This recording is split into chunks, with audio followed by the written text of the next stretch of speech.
Waalaikumsalam warahmatullahi wabarakatuh. Robislohi Sodri, Wayasirli Amri, Wahlul Uqdatan min lisani yafqahu qauli. Selamat siang dan salam bahagia. Alhamdulillah hari ini kita bisa bertemu untuk mata kuliah Sistem Ekonomi Indonesia. Dan materi kali ini saya gabungkan antara sistem ekonomi dan politik. Buku referensinya saya dapatkan dari buku James Caporaso dan David Pelevin. Kalian boleh mendapatkan buku ini di perpustakaan. Kemarin saya lihat di perpustakaan STIA Cimahi ada, bisa dijadikan bahan referensi untuk bacaan kalian. Tempo hari di dalam kelas saya sudah membahas bahwa ekonomi membahas bagaimana caranya memenuhi kebutuhan yang tidak terbatas sedangkan sumber dayanya yang terbatas. Nah, kaitannya dengan politik dalam ekonomi itu, politik bagaimana cara orang berkomunikasi untuk mendapatkan kekuasaan atau untuk mendapatkan kekayaan melalui jalur komunikasi dia, itu politik. Jadi sebetulnya kalau dalam buku ini dikatakan bahwa ekonomi dan politik itu tidak bisa disatukan katanya. Kenapa tidak bisa disatukan? Karena ada perbedaan di mana ekonomi dan politik ini berbeda tujuannya. Kalau kita berpolitik, artinya kita mencari apa yang kita inginkan melalui jalur komunikasi. Sedangkan ekonomi, bagaimana caranya memenuhi kebutuhan dari hidup kita, baik sandang, pangan, maupun papan. Ekonomi, bagaimana proses produksi, konsumsi, dan distribusi. Sedangkan politik dalam buku ini dibahas konsep dalam ilmu politik tidaklah memiliki perbedaan tajam secara analisis antara satu dengan lainnya seperti dalam ilmu ekonomi yang terdampak banyak konsep politik yang saling berkaitan. Dikatakan Gulliver Travel dari tokoh utama yang mengeluhkan bahwa saat berbincang-bincang di negara kami ada beberapa raja dari bangsa Lilliput. Saya bahas sedikit ya, karena ini menurut saya seru dan harus kalian perhatikan mengenai teori ekonomi politik. Dia mengatakan bahwa di negara kami ada beberapa ratusan ribu buku yang telah ditulis mengenai seni pemerintahan. Ketika mendengarkan hal itu, Sang Raja Lilliput langsung mengatakan bahwa itu berarti bangsa kami memiliki kepandaian yang sangat rendah karena memerlukan banyak buku untuk dapat menguasai seni pemerintahan. Ini berbanding terbalik dengan beberapa teori yang mengatakan bahwa perbanyaklah Anda membaca buku karena buku adalah jendela dunia. Tapi dalam buku ini katanya jangan terlalu banyak di dunia Lilliput, jangan terlalu banyak baca buku. Kenapa? Karena menandakan bahwa bangsa Anda itu kurang pengetahuannya, kan begitu. Ini jadi seru karena berbanding terbalik. Padahal kalau misalnya kita ungkap lagi bahwa dalam sistem ekonomi, di mana sistem ekonomi itu mengatur kondisi perekonomian suatu negara sesuai dengan keadaan negara itu sendiri. Seperti yang sudah saya jelaskan bahwa sistem ekonomi yang ada di Indonesia adalah berdasarkan Undang-Undang Dasar 1945 dan Pancasila. Yang unsur di dalamnya terdapat unsur gotong royong. Itu yang sudah ditonggakkan sejak zaman Bung Karno dulu. Nah, saya kembali lagi kepada buku ekonomi politik, bahwa dikatakan bahwa ada banyak pandangan tentang politik katanya. Dan tidak ada satupun dari pandangan ini yang diterima secara luas karena memiliki keunggulan teoritis dari pandangan-pandangan lainnya. Politik dapat diartikan sebagai siapa yang mendapatkan apa, kapan, dan bagaimana. Ini yang dikatakan oleh Laswell 1936. Pertarungan untuk mendapatkan kekuasaan Morgenthau 1948 dan 1960. Seni dan ilmu dari pemerintahan atau sosialisasi konflik menurut Sesnander 1960, pola-pola kekuasaan, aturan, dan kewenangan Easton 1953, dan konflik murni yaitu antara sini melawan sana Smith 1976. Itu politik. Politik dalam artian ini adalah sesuatu yang memiliki tempat atau memiliki posisi tertentu dalam struktur institusi-institusi politik utama yang terletak di ibu kota dari sebuah negara. Institusi-institusi ini memegang kewenangan dalam arti bisa membuat keputusan bagi sebuah negara secara keseluruhan dan mampu dalam artian memiliki kewenangan. Artinya ketika Anda berpolitik, ini akan mempengaruhi sistem ekonomi yang berlaku di negara itu. Kalau saya mengutip beberapa buku dan saya merangkum dari beberapa jurnal, ada yang mengatakan bahwa sistem ekonomi Indonesia yang campuran ini berkiblat dari merkantilisme. Merkantilisme itu adalah sistem ekonomi yang di mana negaranya memperbanyak emas dan perak sebagai ukuran kekayaan suatu negara. Ketika kita bisa mengelola emas dan perak tersebut, maka negara itu akan semakin kaya. Karena sistem merkantilisme, ketika kita memiliki kekayaan emas dan perak yang banyak, maka negara tersebut akan membangun sistem pemerintahan dan keamanan. Sistem keamanan inilah yang nantinya akan memperluas negara kita dan mereka akan menjajah ke negara lain. Semakin banyak emas dan peraknya, semakin banyak pasukannya, maka semakin luas jarak jajahan dari negara tersebut. Kalau merkantilisme, ya kita kembali lagi ke buku ini. Pendekatan politik, pemerintahan membuat definisi dari politik berdasarkan organisasi, aturan dan badan organisasi adalah struktur yang relatif konkret. Artinya, pengaturan pengorganisasian secara formal mengenai dewan legislatif, birokrasi, partai politik, aturan atau rules adalah hak dan kewajiban serta prosedur dari strategi yang diizinkan untuk digunakan dalam proses politik. Kaitannya dengan ekonomi, kalau kalian baca mengenai slide yang saya kirimkan, sistem ekonomi adalah sistem yang mengatur kondisi perekonomian suatu negara sesuai dengan kondisi kenegaraan dari negara itu sendiri. Artinya, politik ketika masuk ke dalam ekonomi akan memperlihatkan siapa yang menguasai apa dan bagaimana cara penguasaannya. Hal ini bisa memperlihatkan apakah dia memperjuangkan rakyatnya atau tidak. Untuk mengendalikan perekonomian masyarakat, negara harus memiliki suatu sistem. Artinya negara melalui pemerintahannya bertanggung jawab untuk mengatur dan menjaga agar perekonomian stabil. Bahkan harus meningkat. Saya sudah menyampaikan materi bahwa PDB rata-rata peningkatan Indonesia saat ini adalah 5,3 sampai dengan 5,4%. Ini salah satu indikator alat ukur. Apakah kita semakin sejahtera atau tidak? Diukur berdasarkan Q1, Q2, Q3, dan Q4. Kuartal 1, kuartal 2, kuartal 3, dan kuartal 4. Produk domestik bruto mencirikan kekayaan suatu negara yang meningkat atau menurun, di mana diukur berdasarkan dari kesejahteraan rakyatnya dan bagaimana perekonomiannya berputar. Di dalam slide selanjutnya, kalian bisa download di dalam Google Classroom yang sudah saya uploadkan mengenai teori PDB, dan kalian bisa lihat datanya.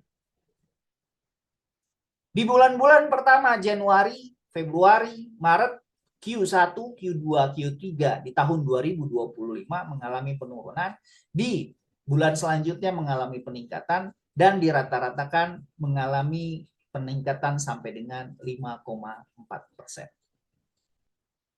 Ya memang kalau misalnya berdasarkan data bagus, ada peningkatan beberapa persen dari tahun-tahun sebelumnya. Karena kan kalau misalnya kita mengukur Q1, Q2 artinya kuartal 1 di tahun 2005 sampai dengan 2006, 2006 kuartal 1-nya ada di bulan Januari, Februari, dan Maret, kita harus lihat berapa peningkatan PDB kita.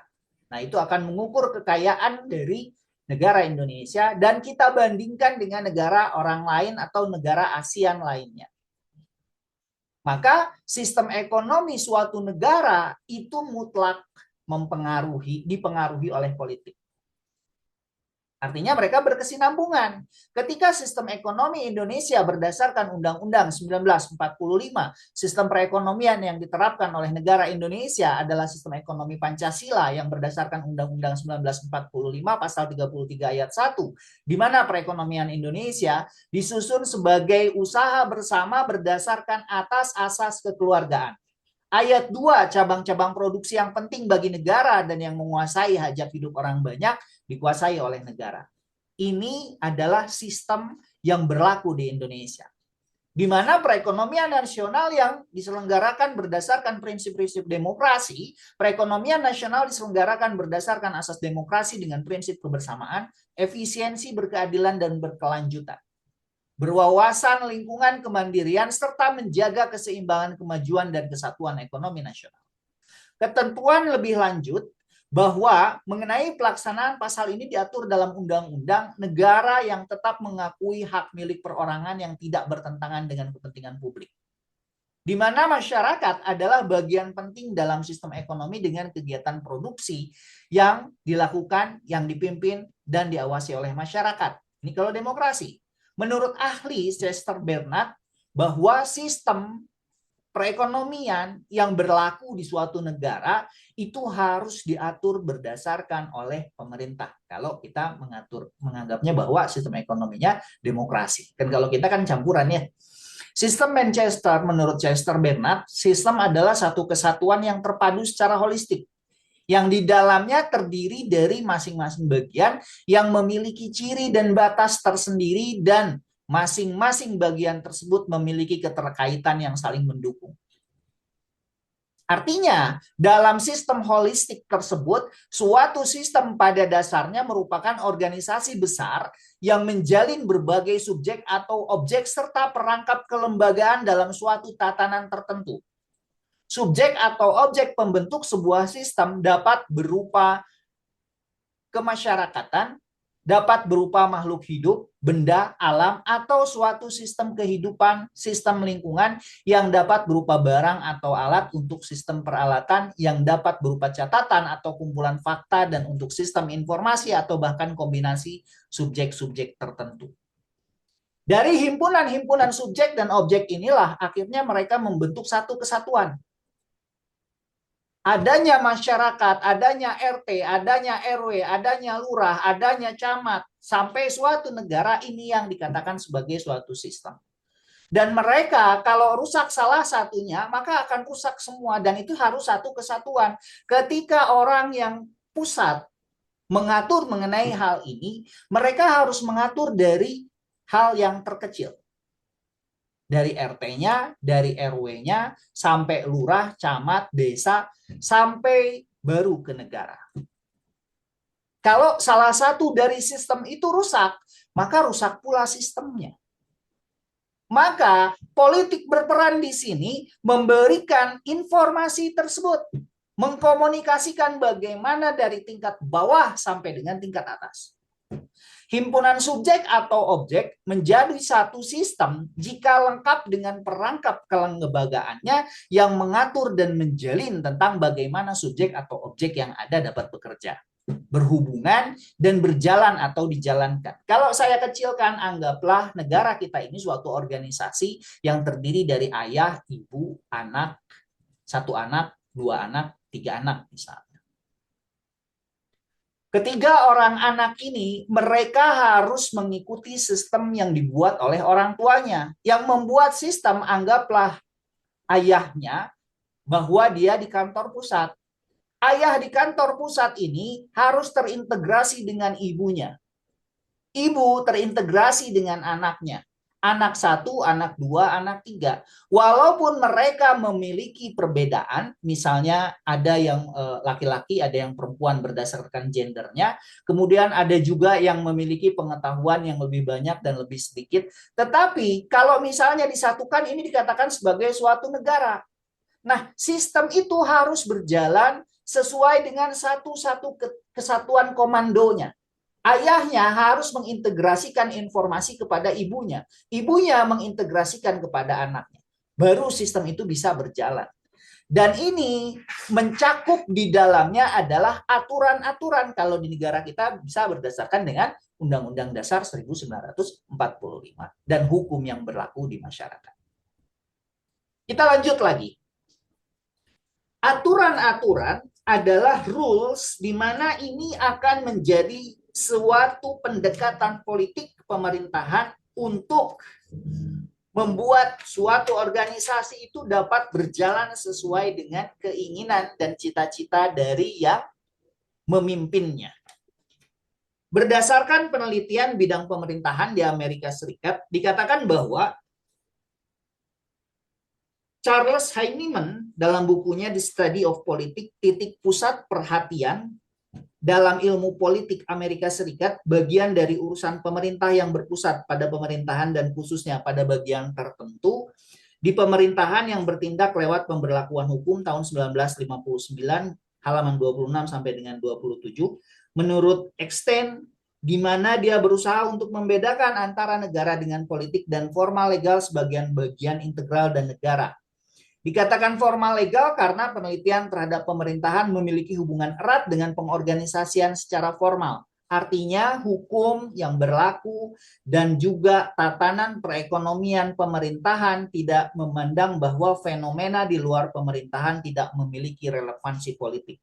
Kata dia, pendekatan ini meletakkan pemerintah sebagai fokus utama. Di Amerika Serikat, pemerintahnya sebagai fokus utama dari telaahnya dan mengevaluasi fenomena-fenomena lain sejauh fenomena itu mempengaruhi atau dipengaruhi oleh pemerintah. Misalnya peran politik dari media atau pengaruh dari kelompok kepentingan dan juga pengaruh dari kelas-kelas ekonomi tertentu, biarpun bukan bagian dari pemerintahan seperti yang didefinisikan di sini, bisa mempengaruhi dan dipengaruhi oleh kebijakan-kebijakan pemerintah. Kalau kita kembali ke dalam ekonomi politik lagi, secara teoritis di mana pengertian sistem ekonomi sebagai suatu keseluruhan lembaga ekonomi yang dilaksanakan atau dipergunakan oleh suatu bangsa atau negara dalam mencapai cita-cita yang telah ditetapkan, di mana pengertian lembaga atau institusi ekonomi adalah suatu pedoman, aturan untuk kita pedomani, untuk kita ikuti kaidah yang digunakan seseorang di dalam masyarakat dalam melakukan kegiatan ekonomi untuk memenuhi kebutuhan dan keinginannya. Artinya, di mana keinginan manusia yang tidak terbatas, kegiatan ekonomi adalah kegiatan yang berkaitan dengan usaha atau bisnis dengan pasar, transaksi jual beli dan pembayaran dengan uang secara sistematik. Kegiatan ekonomi dapat dibedakan antara kegiatan produksi, kegiatan yang ditujukan untuk menciptakan, menambah nilai suatu barang dan jasa, kegiatan distribusi yang bersifat meningkatkan nilai dengan cara membagi dan memindahkan suatu barang dengan jasa, sedangkan konsumsi adalah kegiatan berupa pengurungan atau menghabiskan nilai suatu barang dengan jasa. Teori sistem ekonomi politik mengatakan menurut Bimatra, suatu sistem yang mengatur serta menjalin hubungan antara manusia dengan seperangkat kelembagaan dalam suatu tatanan kehidupan. Maka ketika kita berbicara kemarin sistem ekonomi 4 sektor, hal ini berkaitan dengan bagaimana kita memberlakukan negara kita dengan negara orang lain untuk bisa melakukan kegiatan ekspor dan impor. Kita membuat sistem mana yang boleh masuk ke negara kita, mana yang tidak boleh masuk ke negara kita, mana yang dilarang, dan bagaimana perlakuannya. Kaitannya, kesinambungannya ke sana. Bahwa negara kita memiliki aturan yang dibuat oleh kelembagaan, yang dibuat oleh negara, yang harus dipatuhi bukan hanya oleh negara kita, tapi negara orang lain juga. Karena sistem ekonomi yang dianut oleh negara kita sudah sistem ekonomi 4 sektor. Hal ini akan mengakibatkan perkembangan suatu sistem ekonomi dan pelebaran space up dari perekonomian negara kita. Ada beberapa hal yang harus kalian pahami bahwa kegiatan perekonomian dari negara yang satu dengan negara yang lain dipengaruhi oleh sistem yang mereka buat. Ada sistem ekonomi yang terpusat, ada sistem ekonomi yang sosialis, ada ekonomi yang liberalis, ada sistem ekonomi yang merkantilisme. Di mana sistem ekonomi liberalis, negaranya membebaskan masyarakatnya untuk melakukan kegiatan perekonomian dan negaranya tidak mencampuri terlalu banyak urusan dari individu tersebut untuk bisnis. Ada negara yang bisa maju dengan sistem ekonomi liberalis. Ada negara yang tidak bisa maju dengan menerapkan sistem ekonomi liberalis. Sedangkan negara kita dengan sistem ekonomi campuran, di mana pemerintah tidak terlalu kencang untuk mengungkung masalah ini, juga tidak melonggarkan. Dibandingkan negara-negara ASEAN lainnya seperti Malaysia, Singapura, kita masih bisa di atas angin dengan peningkatan PDB 5,4%. Menurut Gregory Grossman dan Peraharja Manurung 2004 mengatakan bahwa yang dimaksud dengan sistem ekonomi adalah sekumpulan komponen-komponen atau unsur-unsur yang terdiri dari unit-unit dan agen-agen ekonomi, serta ekonomi yang bukan saja saling berhubungan dan berinteraksi, melainkan juga sampai tingkat tertentu saling menopang dan mempengaruhi. Kenapa kita tidak bisa berdiri sendiri masyarakat individualnya dengan sistem ekonomi liberalis? Kenapa masyarakat lain bisa berdiri sendiri dengan sistem ekonomi liberalis yang diterapkan di suatu negaranya atau sistem ekonomi sosialis? Hal ini berdasarkan dari background penjajahan yang pernah menjajah negara kita. Kita lama dijajah oleh Jepang. Kita lama dijajah oleh Belanda. Hal ini menyebabkan bahwa ada keterkikisan karakteristik bangsa yang menyebabkan kita harus mengikuti apa yang dikatakan oleh penjajah tersebut. Nah, ini yang terjadi dengan Indonesia. Makanya kita nggak bisa harus berdiri sendiri. Karena kita banyak dijajah dulu, digesek, kita dipaksa untuk menunduk pada orang lain. Dan hal ini harus dirubah. Kita tidak boleh terus tunduk pada orang lain karena kita sudah tidak dijajah lagi. Lepaskan pemikiran kita, jadilah kita jadi bangsa yang bisa memimpin. Di negaranya sendiri maupun di negara orang lain. Nah, itu yang diharapkan. Jangan sampai kita tunduk terus. Mentang-mentang kita diajarin sama ibu kita, diajarin sama nenek kita, ya sudah tunduk saja, ikut saja sama pemerintah, yang penting kita aman. Kalau zaman penjajahan, iya. Tapi sekarang kita sedang tidak dijajah. Saat ini kita sudah merdeka. Jadi jadilah individu yang bisa memimpin dirinya sendiri dan bisa memimpin orang lain. Oleh karenanya dibangkitkanlah jiwa wirausaha untuk membuat sistem ekonomi yang ada di negara. Jadi kita bisa memimpin untuk negara kita sendiri, kita bisa memimpin untuk diri kita sendiri. Jadilah seorang wirausahawan yang tangguh, yang memiliki jati diri, yang memiliki karakteristik, dan dia bisa bertanggung jawab. Itu karakteristik seorang wirausahawan. Seorang wirausahawan tangguh, dia bertanggung jawab. Dia berinovasi. Dan ini akan membentuk suatu sistem.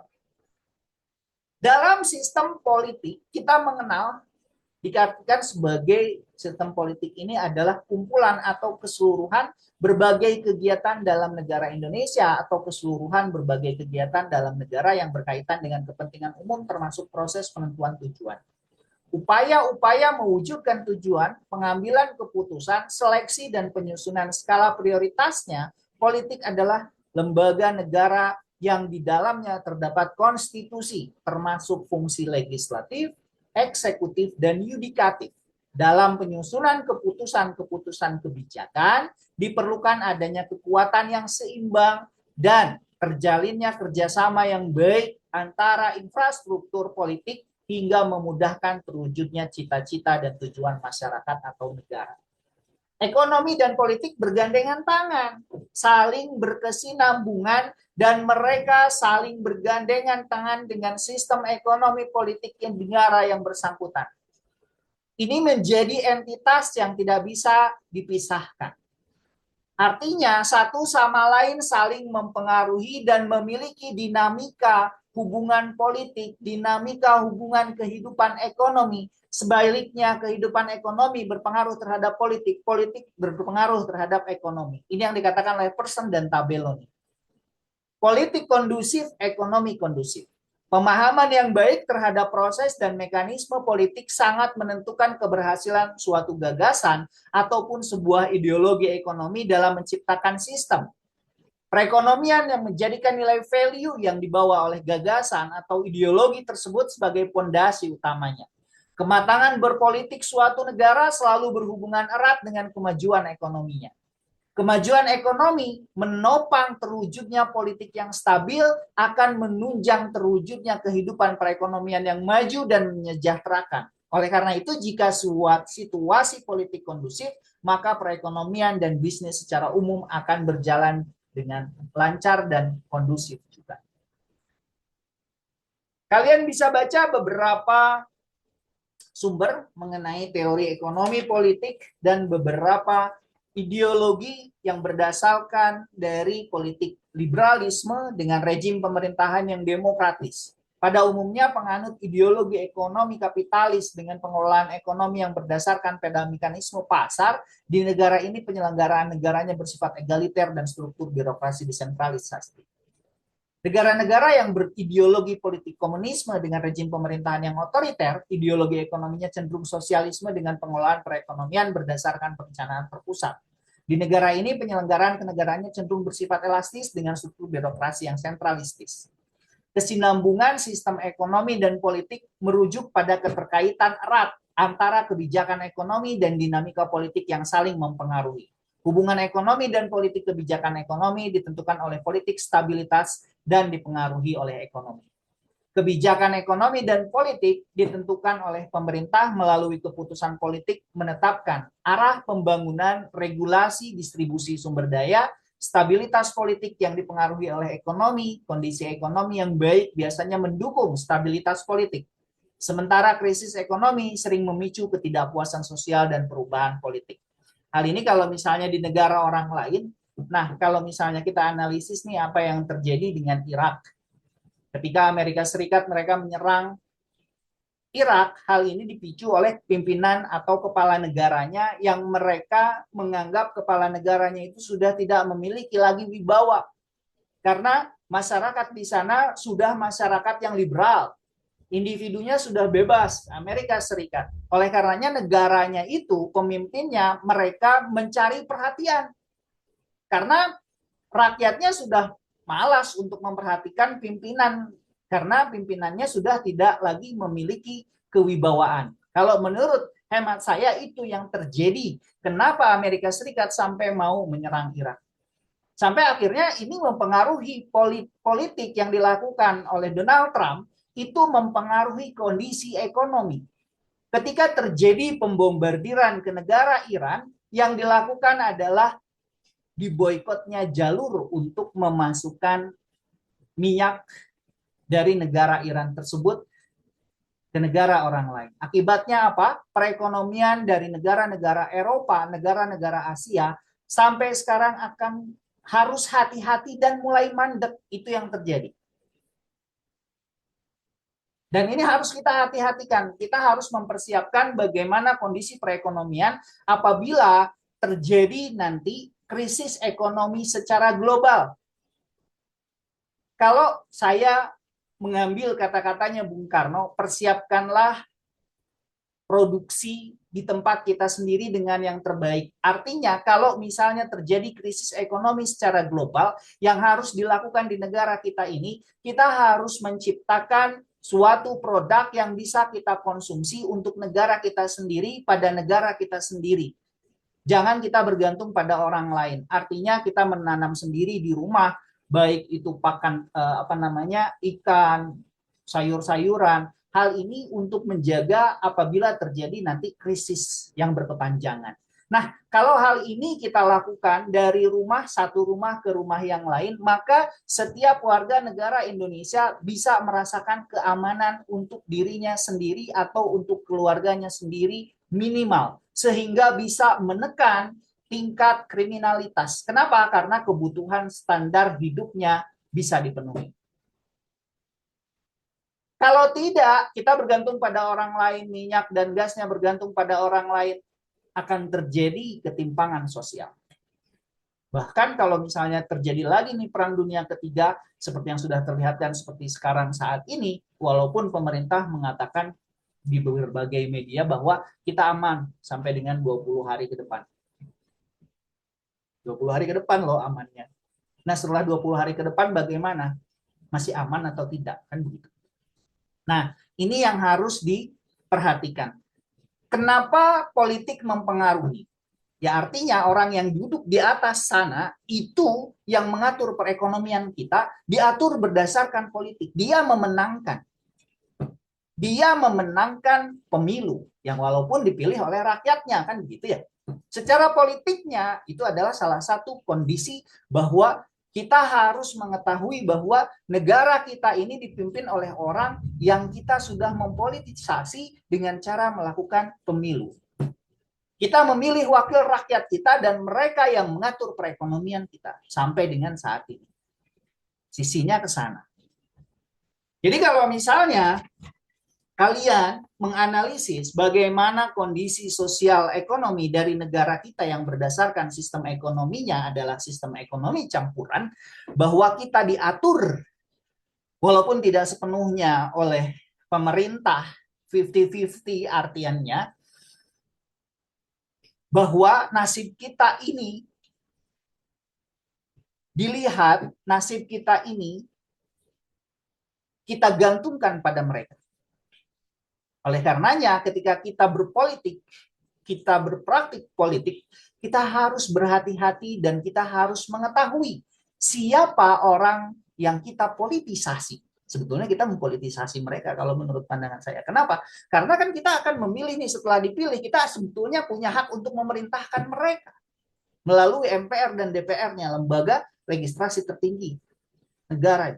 Kita punya MPR, DPR. Suara kita itu harusnya didengar oleh orang DPR dan MPR. Orang DPR, MPR itu mewakili kita. Disampaikan kepada presiden. Presiden, bagaimana ini begini. Nah, itu kan. Makanya politik akan mempengaruhi ekonomi.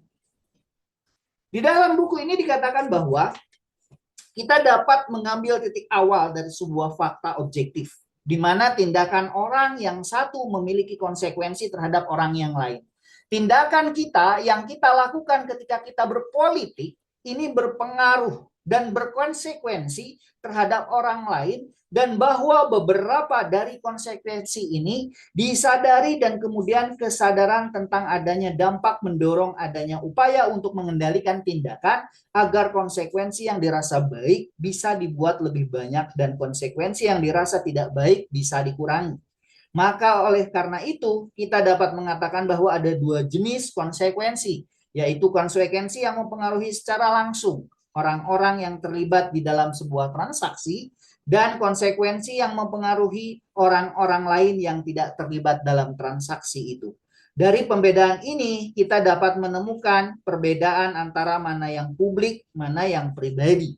Menurut Dewey, tentang publik tampaknya memiliki hubungan erat dengan pandangan ekonomi neoklasik tentang eksternalitas yang dikatakan bahwa publik oleh Dewey, himpunan dari semua orang yang pilihannya dipengaruhi baik secara politik, baik secara positif maupun negatif oleh konsekuensi-konsekuensi dari pertukaran pasar. Memang ada kemiripan antara ide Dewey dan neoklasik, tapi bukan berarti bahwa tidak ada perbedaan di antara keduanya yang dibahas oleh Dewey, kepentingan dan pilihan atau preferences. Artinya bisa jadi kepentingan publik terpengaruh oleh transaksi pribadi, tapi belum tentu pilihan publik akan terpengaruh. Misalnya banyak orang yang menderita penyakit dikarenakan polusi udara atau karena menipisnya lapisan ozon atau atmosfer. Tapi bisa jadi orang tidak sadar akan hubungan antara penyakit dengan polusi. Di dalam situasi seperti ini bisa dikatakan bahwa orang-orang atau publik memiliki kepentingan dengan udara dan ozon, tapi kepentingan itu belum menjadi sebuah pilihan. Kehadiran dari orang yang dapat kita lihat, kita dengar secara langsung membuat kita merasa yakin bahwa realitas dari dunia, dari diri kita sendiri, kedekatan hubungan dalam kehidupan pribadi yang tidak pernah dikenal, sebangkitnya era modern dan merosotnya peranan wilayah publik. Hal ini dikatakan oleh failing over each other, bahwa dari observasi kita beranjak ke dimensi kedua publik dalam pemahaman Arden, di mana kehidupan bersama di dunia, bahwa dunia benda terletak di antara orang-orang yang tinggal di dunia itu, semua menengahi, menghubungkan, sekaligus memisahkan. Wilayah publik sebagai dunia umum membuat kita berkumpul, tetapi sekaligus menghalangi kita agar tidak menjadi terlalu dekat dan cakaran satu sama lain, failing over each other. Itu yang dikatakan oleh Dewey.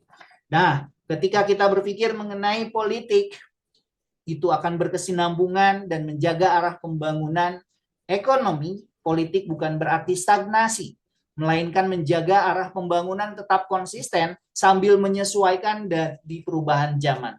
Politik memberi legitimasi pada kebijakan ekonomi, sementara ekonomi menyediakan basis material sebagai stabilitas politik. Dalam sistem ekonomi politik yang 4 sektor, hal ini mengatur bukan hanya di negara kita saja, tetapi juga sistem ekonomi yang ada di negara orang lain. Ada beberapa materi yang saya sampaikan di dalam Google Classroom yang kalian bisa download mengenai teori ekonomi politik negara-negara ASEAN yang akan kita bahas kali ini.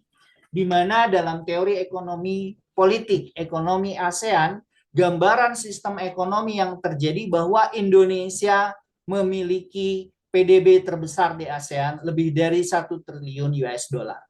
Sektor utama kita adalah pertanian, industri, manufaktur, dan jasa. Pertumbuhan stabil sekitar 5% per tahunnya, berbanding dengan Malaysia, Singapura, Thailand, Filipina, Vietnam, dan juga negara-negara ASEAN lainnya. Apabila kita bandingkan antara negara kita dengan Malaysia, Malaysia ekonominya terbuka berbasis ekspor, terutama untuk ekspor minyak sawit, elektronik, dan minyak bumi. Pertumbuhan moderat dengan fokus pada industri teknologi. Sedangkan Singapura, ekonomi pasar bebas dengan sektor jasa keuangan, perdagangan, dan teknologi PDB per kapita tertinggi di ASEAN. Sedangkan Thailand, ekonominya berbasis pariwisata, pertanian, dan industri otomotif. Mari kita lihat by data perkiraan International Monetary Fund, data dari Badan Pusat Statistik. Indonesia PDB total 1,4 triliun.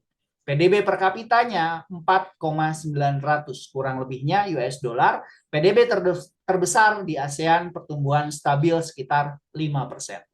Sedangkan Malaysia 500 miliar, total PDB-nya dengan PDB per kapita 11.000. Ekonomi ekspornya adalah sawit, elektronik, dan minyak. Singapura PDB total 500 miliar, PDB per kapitanya 90.000 US dollar. PDB per kapita tertinggi ASEAN berbasis jasa keuangan dan perdagangan. Sedangkan Thailand 600 miliar dengan PDB per kapitanya 8.500, pariwisata dan otomotif sebagai tulang punggung, sedangkan Filipina 500 miliar dengan PDB per kapita 4.300, pertumbuhan konsumsi domestik dan jasa BPO. Brunei Darussalam 17 miliar dengan PDB per kapita 38.000 bergantung pada minyak dan gas, sedangkan Vietnam 500 miliar total PDB dengan PDB per kapita adalah 5.000 US dollar, pertumbuhan tinggi pada manufaktur dan ekspor elektronik. Laos 15 miliar dengan PDB per kapita adalah 2.000 US dollar, fokus pada energi hidroelektrik dan pertanian. Kamboja 30 miliar, PDB per kapita 1.800 US dollar, fokusnya pada tekstil, pariwisata, dan pertumbuhan yang pesat. Myanmar 70 miliar, PDB per kapita 1.300, fokus pada potensi sumber daya alam yang besar yang terkendala pada stabilitas politik. Bila kita lihat data PDB negara ASEAN 2025, kita masih stabil di angka 5%. Keunggulan Indonesia pada PDB dibandingkan dengan negara-negara ASEAN lainnya, analisis singkat Indonesia unggul dari sisi total PDB menjadi motor ekonomi ASEAN. Singapura unggul di sisi PDB per kapita mencerminkan tingkat kesejahteraan tinggi. Vietnam menjadi rising star dengan pertumbuhan cepat berkat industrialisasi. Sedangkan Brunei kaya per kapita tapi rapuh karena ketergantungan pada minyak. Makanya saya bilang tadi di awal, jangan sampai kita bergantung pada SDA orang lain atau SDM orang lain.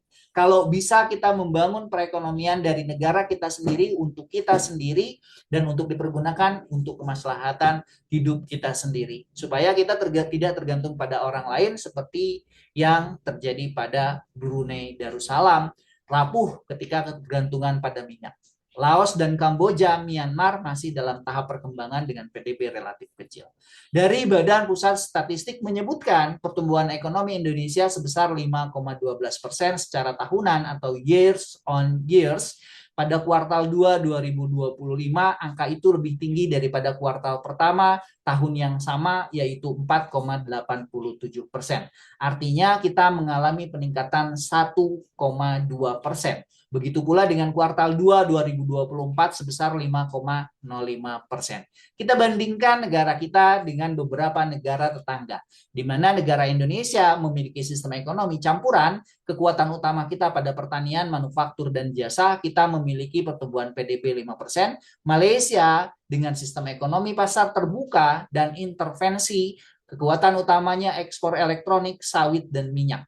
Saya menggarisbawahi bahwa negara Malaysia memiliki barang jadi yang diekspor dan menjadi keunggulan mereka berdasarkan data pencatatan dari IMF dan data pencatatan dari Badan Pusat Statistik, 5,2%. Nah, di kita belum ada kekuatan utama, baru manufaktur. Kalau ini kan jelas ekspor elektronik. Artinya Malaysia memiliki kekuatan untuk di elektronik. Kalau kalian pernah baca bukunya dari Adam Smith, The World of Nation, bahwa suatu negara bisa berkembang perekonomiannya apabila memiliki profesionalisme kerja. Artinya mereka memiliki profesionalisme kerja, mereka fokus di bidang ekspor elektronik. Negara kita lihat pertanian, jasa, manufaktur. Walaupun ada barang jadi berupa manufaktur, tapi tidak barang yang tidak dipakai sehari-hari dan dianggap unggulan. Nah, ini yang harus diperbaiki di negara kita. Dari PDB itu 5%, di negara mereka 5,2%. Kita ketinggalan 0,2%. Sedangkan Vietnam dengan sistem ekonomi pasar sosialis atau transisi, kekuatan utamanya manufaktur, ekspor elektronik, dan tekstil. Ini Vietnam. Mereka memiliki pertumbuhan PDB lebih besar dibandingkan negara Malaysia dan negara Indonesia sebesar 8%. Secara perbandingan seperti ini, negara kita dibandingkan negara yang serumpun. Malaysia sebelum mereka merdeka, mereka mengambil guru dari kita, negara tetangga. Tapi PDB-nya mereka mengalami peningkatan di 2025. Kita bisa lihat data-data sebelumnya, ini data kecilnya saja, tetapi mereka memiliki peningkatan dari tahun ke tahunnya. Kalau kita analisis artinya, kita harus punya produk jadi yang kita bisa eksporkan ke negara orang lain dan dipergunakan oleh negara orang lain untuk mereka bergantung pada negara kita. Nah, ini yang harus kita tekankan. Yang ini yang harus diversifikasi ekonomi, bahwa negara kita memiliki kelebihan dibandingkan negara orang lain dengan produk jadi. Itu cita-cita saya. Itu keinginan saya. Kenapa? Karena kalau misalnya yang kita gembar-gemborkan pertanian, hasil alam, sumber daya alam, itu habis. Dibandingkan dengan negara-negara lainnya. Coba China, mereka membuang sampah ke negara kita. Barang-barang plastik mereka jual ke negara kita, kita beli, itu sampah gitu. Nah, ini yang harus kita perhatikan untuk peningkatan perekonomian. Pada teori ekonomi politik dibahas bahwa hubungan antara politik dan ekonomi, sebagaimana kekuasaan, kebijakan, dan institusi politik mempengaruhi distribusi sumber daya, produksi, serta kesejahteraan masyarakat. Nah, yang dinamakan dengan produksi, konsumsi, dan distribusi adalah kegiatan-kegiatan dari ekonomi. Sedangkan kebijakan, kekuasaan adalah kegiatannya politik. Beberapa pandangan ahli ekonomi politik, siapa yang mendapatkan apa dan kapan bagaimana, Laswell 1936. Kalau itu yang terjadi ketika orang mengatakan bahwa menganut teori ini, siapa yang mendapatkan apa dan kapan juga bagaimana, negara kita ini lama-kelamaan hanya pemimpinnya yang akan mengenyam kenikmatan duniawi atau kekayaan harta. Karena dari politik dia mengatakan bahwa siapa yang mendapatkan apa dan kapan juga bagaimana, tidak memikirkan, tidak berdasarkan Undang-Undang nomor 3 Undang-Undang 1945 pasal 33 ayat 1 yang menyangkut hajat hidup orang banyak. Harusnya itu yang dijadikan pegangan untuk kepala-kepala negara kita. Politik menurut Mergenthaw, seni ilmu pemerintah atau sosialisasi konflik. Kalau kita bandingkan aliran utama dalam ekonomi politik, liberalisme menekankan kebebasan individu dan pasar bebas. Pemerintah berperan minimal hanya menjaga stabilitas hukum dan keamanan sistem ekonomi pasar di negara-negara maju. Sedangkan Marxisme berangkat dari kritik terhadap kapitalisme, menekankan peran kelas pekerja dan perjuangan melawan eksploitasi. Negara dianggap sebagai alat dominan atau bourgeois untuk mempertahankan kekuasaan. Merkantilisme fokus pada kekuatan negara melalui perdagangan dan akumulasi kekayaan. Pemerintah aktif mengatur ekonomi demi memperkuat negara. Maka aliran ekonomi politik merkantilisme banyak dipakai di era ekonomi kolonial dan masih terlihat dalam kebijakan proteksionis.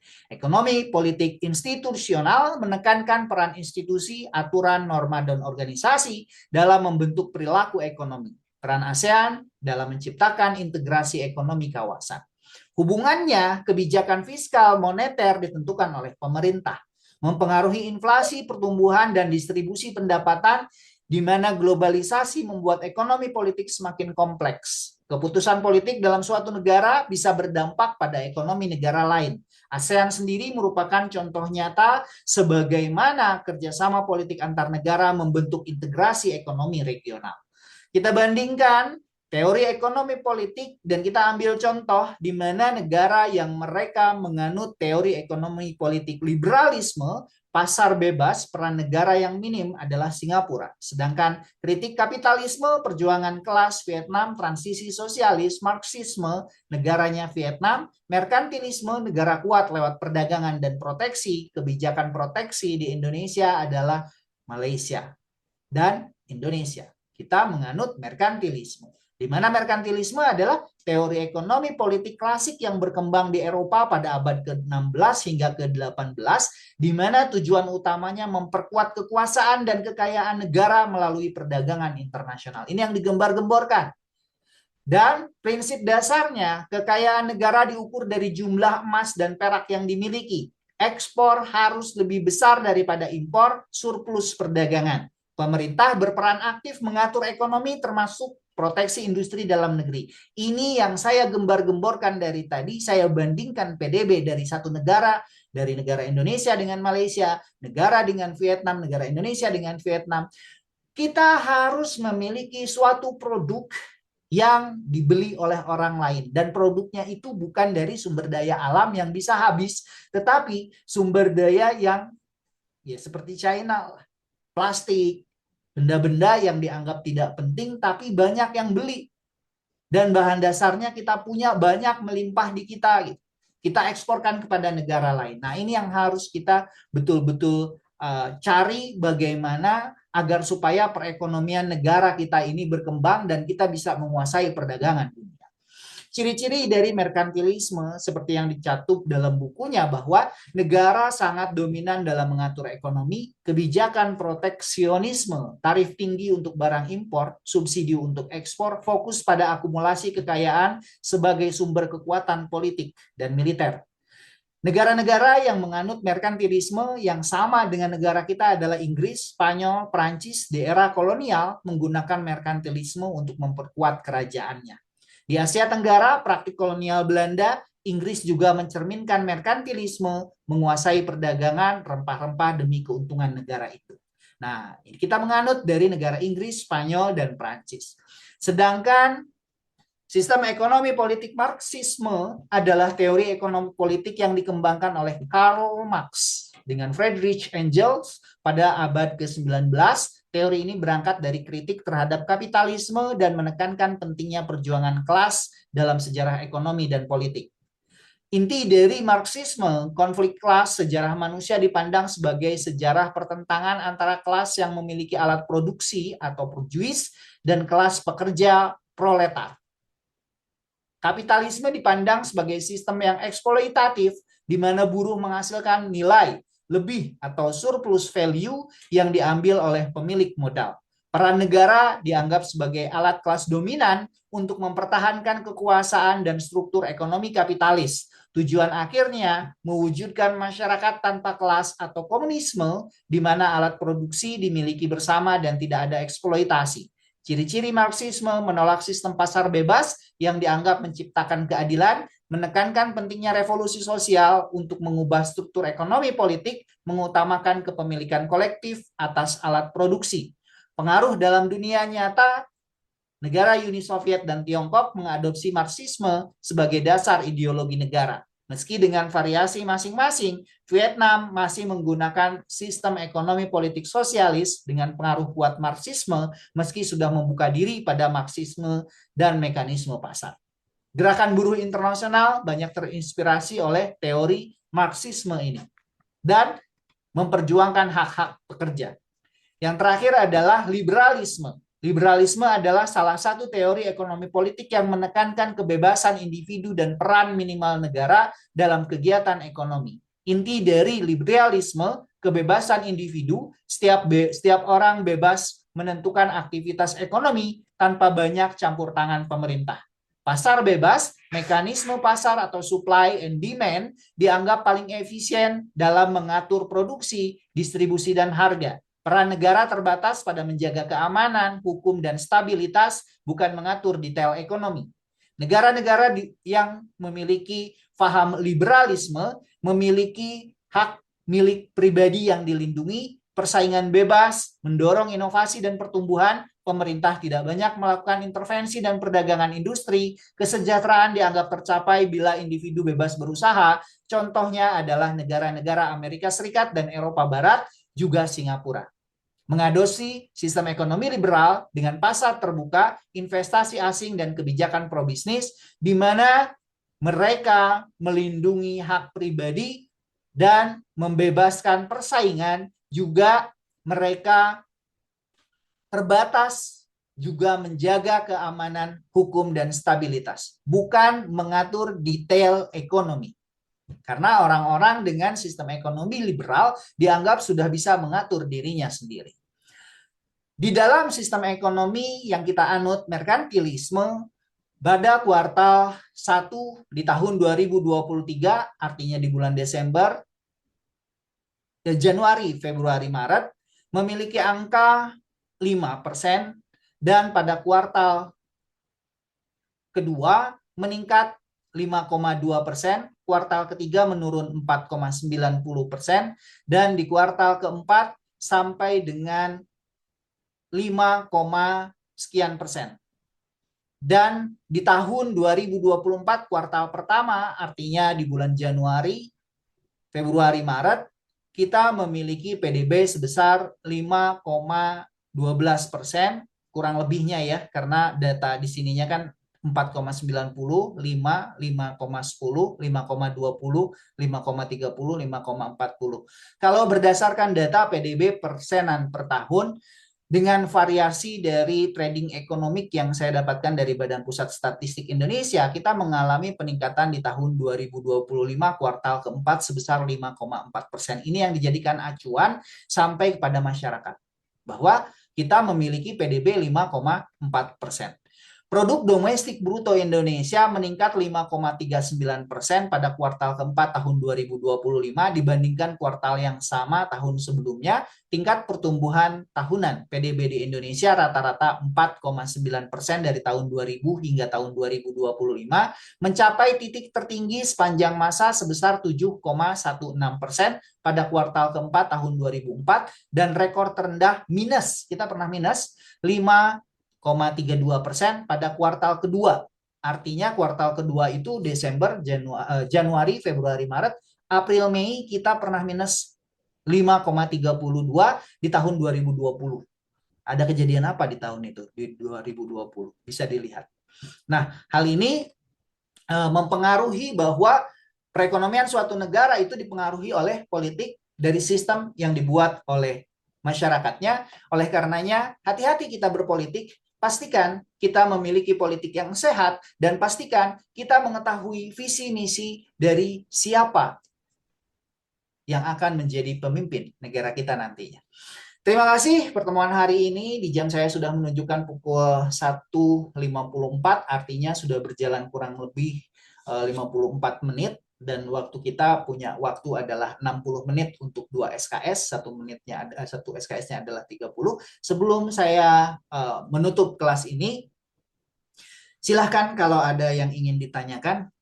Kalau tidak ada, pesan dari saya, jadilah manusia, sumber daya manusia yang memiliki karakteristik menjadi pembeda dengan manusia lainnya. Dan miliki tujuan hidup yang jelas, bukan hanya ikut kongkow-kongkow saja.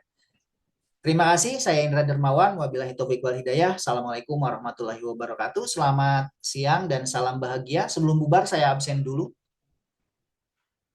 Dibuka kameranya, saya akan panggil satu persatu.